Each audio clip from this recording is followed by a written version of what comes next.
Well, welcome to Nothing Exempt. Today is Saturday. I'm here with Brian. We're going to be talking a more casual show about things that are not as dire and intense as a lot of our other topics. And the first thing we'd like to mention is I got a scratch map for Christmas. And when I look at my scratch travel map of the world, it's actually a lot more concentrated than I thought it was. Brian, what are your thoughts on scratch maps? Well, Nick, didn't I show you mine when you came and visited me? Yeah. First of all, let's explain what it is. It's just a simple map where you scratch off where you've been, and you can choose to scratch off. Say you've been to a small portion of a state, the whole state, or just the portion you've been to. It's really up to you as the owner, and then you hang it on a wall, and you can say, "Hey, this is where I've been." In my case, I have one of the United States. They have the world. You can get individual countries, and you can also get the world overall. I have just the United States, and I'm only scratching off where my wife and I have been together. We've both been other places in the U.S., and we're not scratching off entire states just because we visited the airport or anything. So it's a great conversation piece when people come and visit you. I love them, and whenever anyone's just standing around the map talking about different places, it always brings out good stories. So, Nick, you got the global one, right? Yeah. I got it as a Christmas gift from my sister. Um, and with the global one, the states are too small to really not scratch out the whole state. So a lot of them. Except for Alaska. I noticed you sent me a picture. You scratched off all of Alaska. Yeah, I don't really plan on ever going to northern Alaska. Okay, that's fine. And I went to enough different cities in Alaska that I think I had a good representation of Alaska when I went. Hey, except it's like the biggest state in the country. Yeah, but it's also one of the smallest in terms of population. Yeah, I guess when you travel, are you interested in seeing things that people do or nature? Well, depends on the place. I mean, I saw both in Alaska. Well, you obviously only saw like 1% of that state. You obviously don't care about seeing the nature in the rest of the 99%.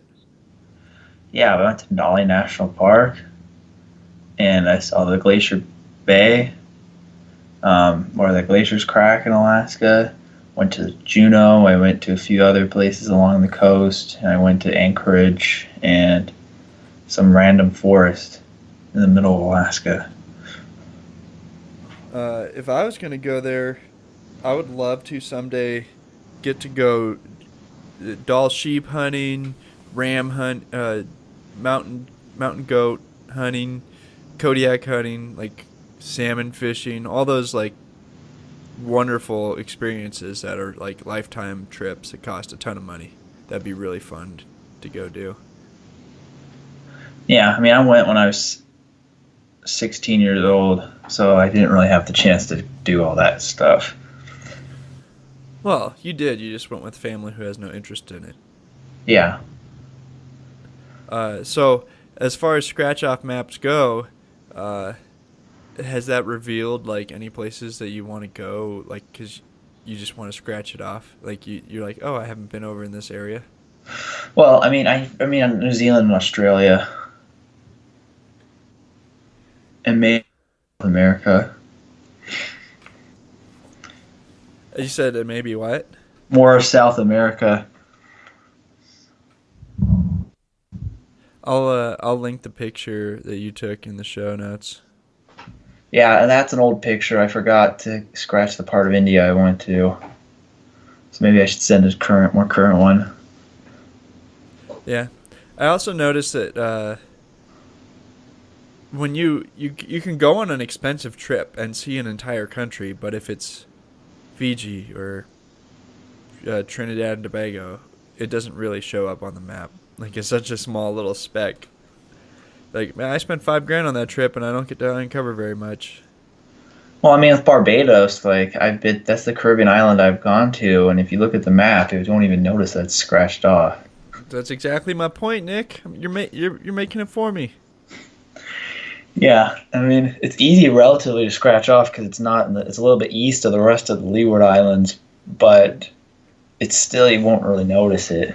It's a tiny place. It's also kind of funny what they chose to put on there, like with words. A lot of these countries are not really. A lot of these little islands aren't really on there, but the Falkland Islands gets big text to the east of Argentina. Don't want to miss that one. Well, yeah, but there was nothing else around there. I'm not saying. I wasn't saying there was. I'm just saying like it's it's kind of funny how like some islands where there's a lot of them, they don't even get text on there, but when they're when they happen to be alone, sure they get big text. I mean, would you ever go to the Falkland Islands? Think we'll do a show on those one day? We could do a show on them sometime. There was a lot of stories about them, but very unlikely I'm gonna visit. Like, how do you even? I don't even know how you visit. There must be a direct flight from somewhere, but I imagine Argentina's not on the list. Oh, you could probably fly there from London. I doubt it, Nick. You think they've got a runway that can support a plane that can also fly that far? I had really no idea. I would doubt it. Like there's actually some cool things to know. Like Hawaii, um, you couldn't land. You can't take an A380 there. They don't have a runway big enough to land one. So yeah, you have to take a plane that's small enough to land on Hawaii when you get there, but big enough to make the trip. Luckily, there's a 777, which is, I think, the biggest plane you can take there. Well, I'm looking at the airport right now for the Port Stanley Airport is where you'd go to fly there. And in terms of like destinations, it doesn't really say where you'd fly. So if you guys are listening and you want to go to the Falkland Islands, let us know how you do it. Yeah, I mean, I also see that you scratched off like most of Japan.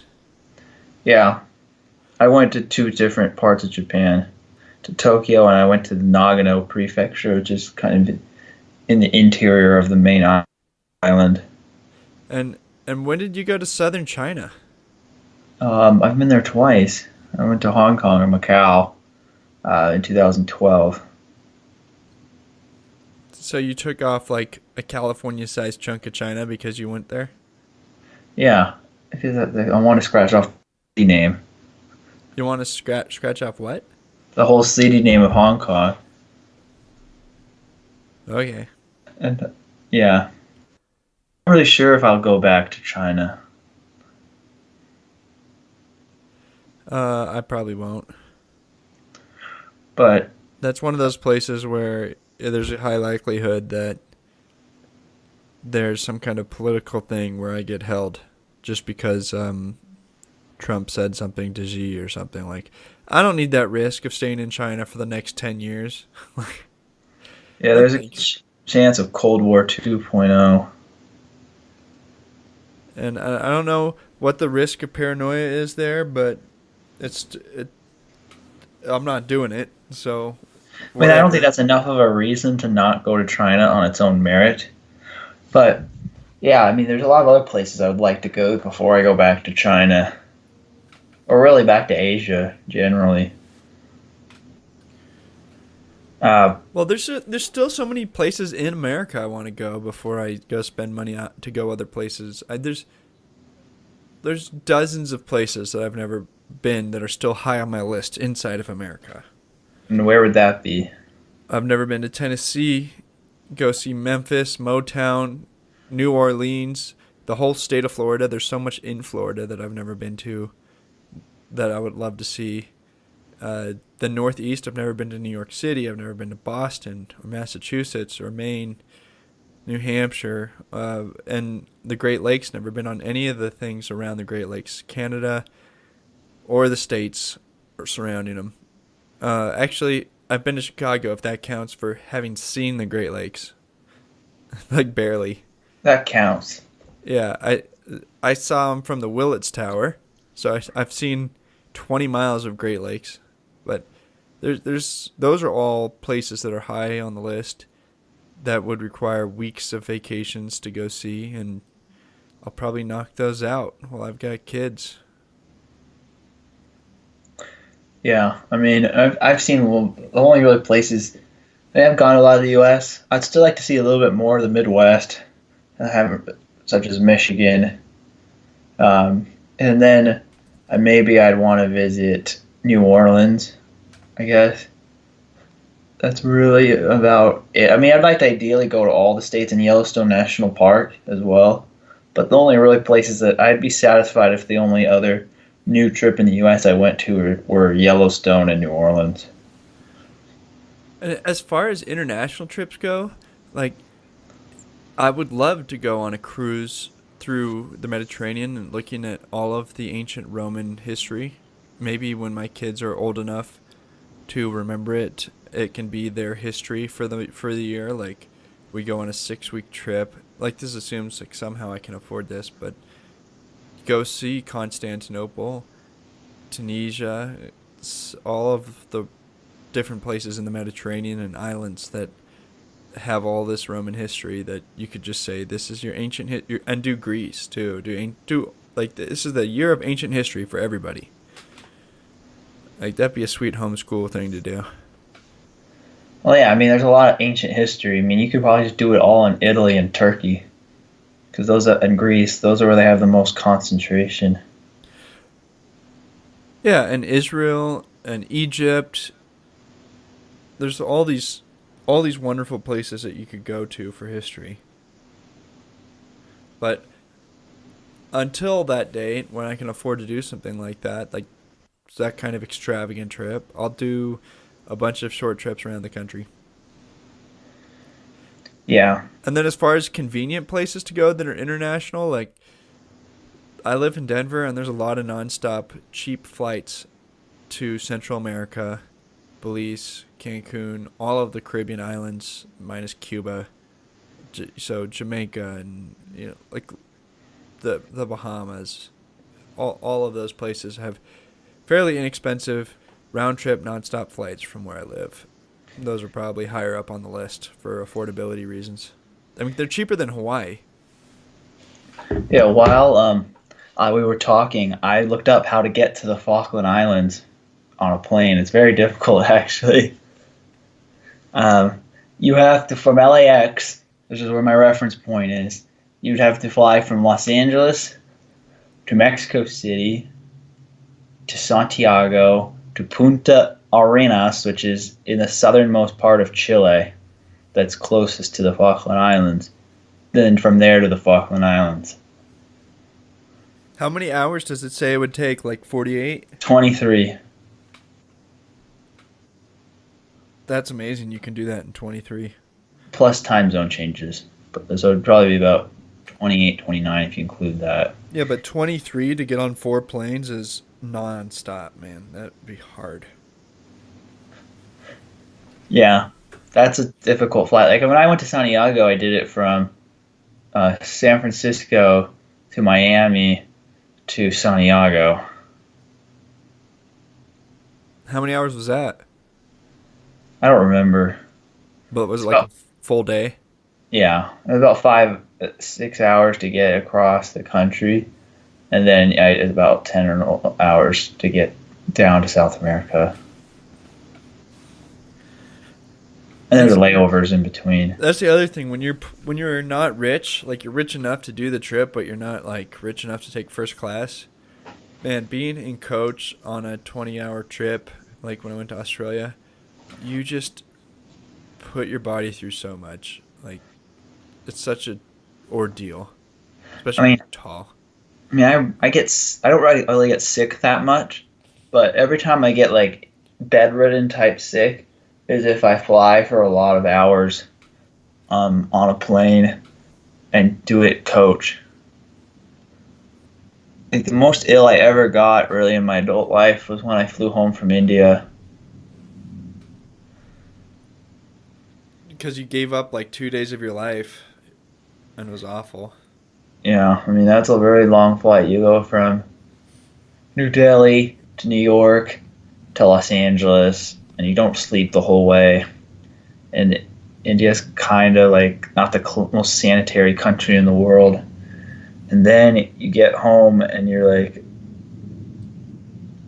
really like just worn out because you didn't sleep the whole time. Yeah, well, Nick, can you believe this? I've never slept on a plane in my life. I slept on a plane a few times in my life. Like a lot of flights, I could sleep for like an hour, and then I'm up the rest of the time. A lot of these late night flights I've done, unfortunate, I get the whole, they're pretty empty, and I get the whole road. So sometimes I've been able to sleep. And then when I went to Chile, at least the way there, I usually use my credit card miles to fly business class, so I slept very well flying down to Santiago. The way back was not business class, and so from Uruguay, and so therefore I didn't sleep at all. So it really depends on the flight. Well, yeah, I've never have slept. I've never have flown any way other than coach, ever.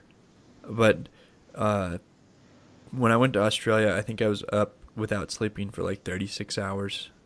24 of it was on the plane, and I just was I landed at like 9 a.m. and I had already been up 28 or something hours, and I just stayed up until, actually there's this time shift thing, so it's hard to tell. But I was on the plane for 20 hours. I got up at 7 that morning, got on the plane at 11 p.m. So that's 16 hours, right?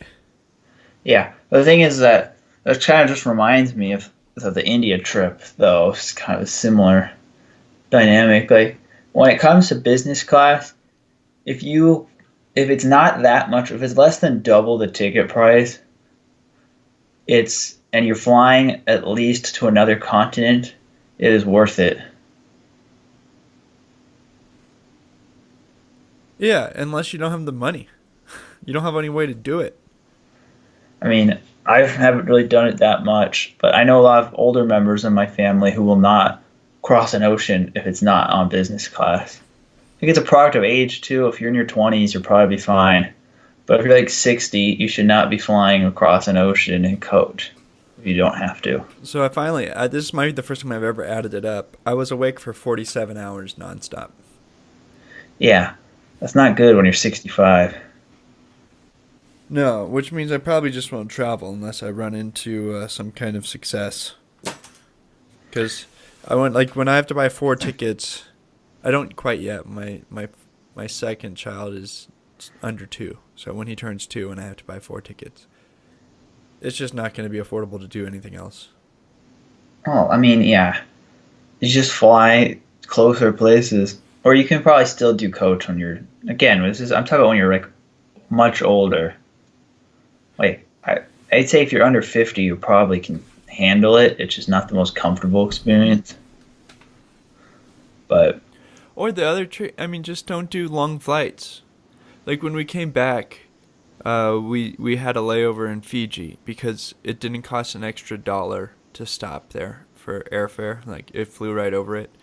And using that as a layover, we did a 36-hour layover, stayed at a nice hotel, and just had a break. So it was flight back to Fiji, stop, then got on an 11-hour flight from Fiji back to LAX. So it was still like this long trek, but breaking it up had really helped. So I could see doing something similar where, like, if you're older, you could still fly to New York from LA, stop for a day or two, and then go off to France. And those are similarly length flights. yeah. Like, you don't need it. Like, there's no point in flying business class New York to Los Angeles. No, there's there's no reason to fly business class domestic. Yeah. And then the other thing is like, it's just even with I'm starting to plan out more business trips to meet with prospective clients, and like the way I break them up is also like to minimize flight time. Like I'm gonna start in Chicago and then go after that to the East Coast, and then probably stop in Dallas on the way back. Yeah, And that's a great idea. That's a great way to deal with the terrible thing which is flying.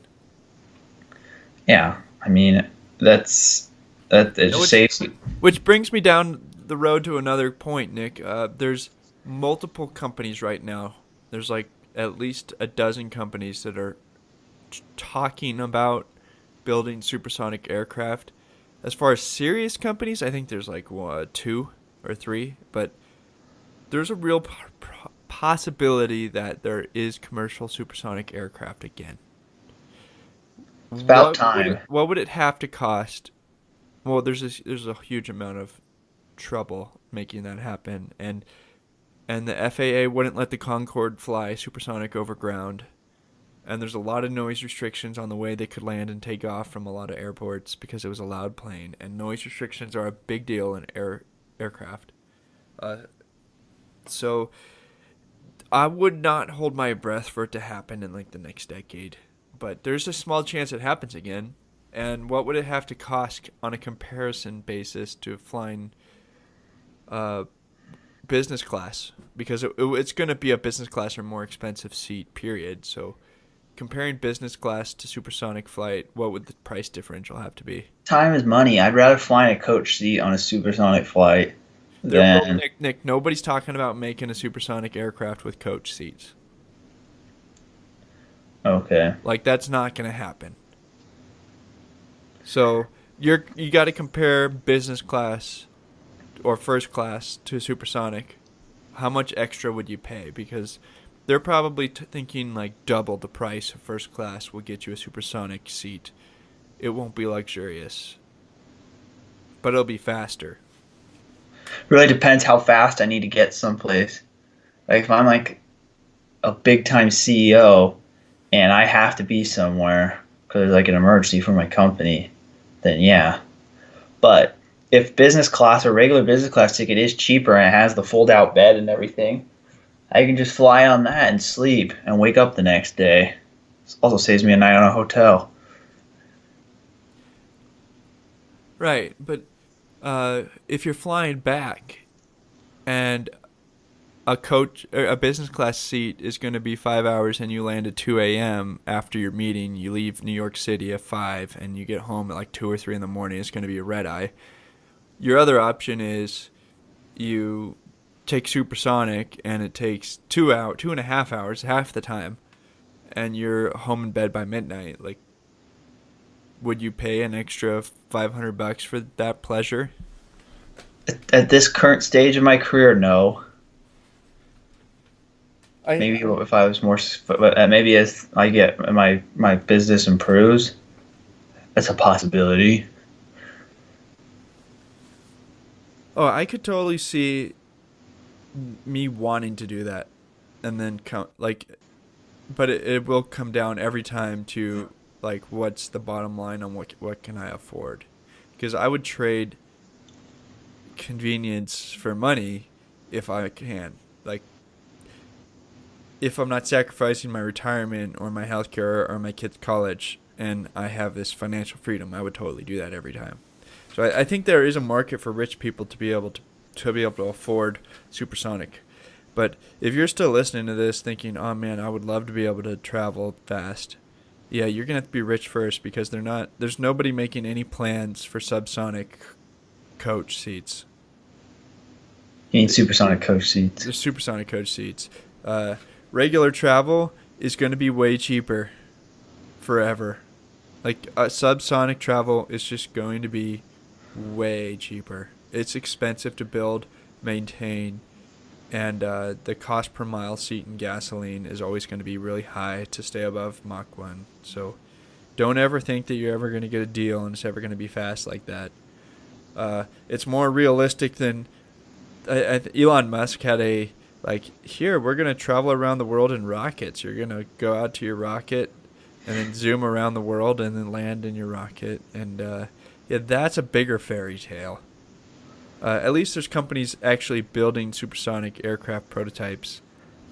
You'll probably be able to afford a ticket if you want to put a couple $1,000s in to fly from LA to New York, and the FAA approves it. They overcome over their hurdles. That's I mean, how much would I'd much rather use it for transcontinental flights versus like places like New York to LA. I'd much rather use that to go to Asia or Europe. Well, so in aircraft design, you're running into another problem, Nick, and that's range. You want more range, you got to build a bigger set of engines, a bigger body, a bigger aircraft in general. But is there like a supersonic plane that could fly trans-Pacific? Nobody's designing one. Nobody's working on one. People are only working on supersonic aircraft that are like less than 5,000 miles or 6,000 miles in range. Yeah, but the old school ones were New York to Paris and New York to London. Yeah, no, that's still on the table. That's not along. That's going to be the design is transatlantic and transcontinental. But the really long flights to Asia, I mean, maybe actually you could probably fly to Hawaii, stop and fuel up, and then get back in the air and do it again. I don't know if anybody's going to try to do that commercially, but if you like, But would that really save anybody any time? definitely. Assuming you can get a plane that's certified to do that safely and can actually hit those ranges. I know it's a long way for both those flights. I don't actually know what the actual mileage is for both those flights, so I don't know. But definitely the New York to London, New York to Paris. That leads me to 2 points and a question. One, actually, the closest major city to Hawaii is not LA, but it's San Francisco, given how far the coast goes west, even though it's much further north. And second, well, how do private jets get to Asia then? There's Like, a what kind- lot. I mean, so from where? From LA? Yeah. Uh, most private jets cannot make that trip. Most people who own a regular old private jet that's under $50 million is going to take a first class seat across the Pacific. But some planes can do things like I said, where you stop in Anchorage or you stop in Honolulu or you stop in Tokyo and you puddle jump based on your range of your aircraft. Some planes do have a lot of range. Most planes don't. Yeah, but Tokyo's still a 10, 11-hour flight. Yeah, From- you couldn't go straight LAX to Tokyo, but you could go, if you want to go to Hong Kong, you could go probably Hawaii to Tokyo to Hong Kong. Yeah. But you can't do any of those. Like, there's actually a 777 business class that you can buy from Boeing that's several hundred million. I think it's like $500 million. And then you could have a private plane that could go do anything. I think the longest flight I've ever done in a single leg is LAX to Hong Kong. That was 14 hours. Well, you should do the Auckland or Sydney to LAX flight. Then you can know what it's like. That's that even longer. The LAX to Melbourne flight that I was on was 18 hours in the air, 20 hours on the plane. I thought the max was 14 or 15 hours on a flight. No, I mean the plane from touching off to touching down was 18 hours. Wow, it's like a whole day on a plane. It was a whole day on a plane. And I didn't sleep a minute of it. I had this idea, like, I'm going to have dinner. They serve you dinner as soon as you take off, and it's like 1 a.m. It's the weirdest thing. That's a strange thing. But anyways, they feed you dinner. I'm like, I'll have a glass of wine with my food, and maybe I'll fall asleep. No, actually, I just threw up. I wasn't sick. I didn't have any cold or anything. It's just that the altitude and the wine, and it's like boom, and then that did not start off the flight right. So, oops, won't try that again. Well, I mean, I need to do this trip sooner rather than later to Australia or New Zealand when I'm still relatively young. So I have. Save up a lot of points, Nick. I bet that is a fantastic first class flight with like your own room and a shower. Well, I mean, I would check my credit card miles. I mean, I haven't used any of them since I went to South Carolina 2 years ago.